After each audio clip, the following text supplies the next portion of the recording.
and have a chat. Caroline very wisely told me to, she just give me 5 minutes to say what I need to say, and very wisely suggested that I write a script for this, which if any of my choirs, where are my choirs? Give me a wave. They will know it's a very wise idea. So, first of all, 2 years ago, something very special happened to me. I heard a radio interview on the way back home from lecturing at University of Blackpool. I came home, saw a TV show, in fact 3 of them, applied for a job, went for an interview, and ended up here. Did the most rewarding and fascinating job with the most amazing group of fabulous musicians who humble me and make me feel decidedly moving over. It really is a pleasure and an honour to share the stage with so many fantastic people. Now, 3 years ago, that was 2 years ago, 3 years ago, something even more amazing happened. I've written this down just to make sure that I don't waffle too much. It's happening already. Now, 3 years ago, something amazing happened, and it's actually something I'd really given up hope of happening. I met the person I knew I wanted to spend the rest of my life with.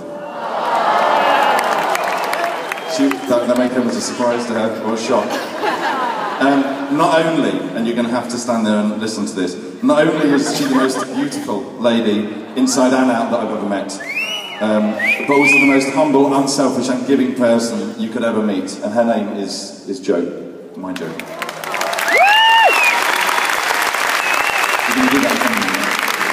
Despite her being a fabulously gifted musician, she plays cello, piano, and has got a fantastic singing voice, far better than mine, although she is the only person that doesn't seem to think so.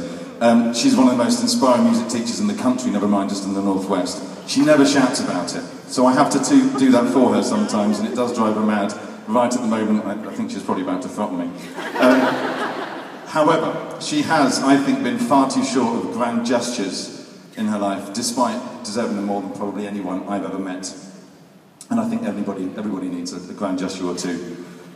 So, around 6 months ago, I tentatively asked Caroline if I might hijack a few minutes of our special concert today and make one very special grand gesture. And I'd like to say a big thank you to Caroline for immediately, and without any kind of hesitation, and a bit of surprise on my part, she just said yes straight away. Now, let me have you organise it. That was the text I got back, and here I am. So, now, although I know you don't like to make a big public fuss about yourself, oops, she doesn't do Facebook moments, she doesn't do Twitter, she doesn't do photos and video, any of that kind of stuff. She doesn't tweet, any of that kind of stuff. She keeps herself to herself. I hope you're going to make an exception today, just once. It's a bit late. And I have thought long and hard before I actually thought about doing this. How often do you get 7,000 plus people to cheer for someone you love more than anything in the world? And if you can't make a big event at the moment like this, then when can you? So the first thing I'd like you to do, just for putting up with me for 3 years and hopefully for the rest of our lives together, the biggest cheer you've done yet tonight for Joanne James.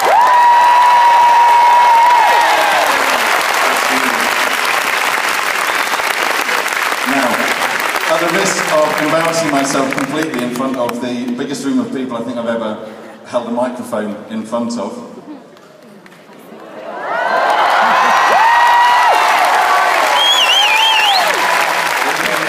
It is about time you had one of these. Would you marry me?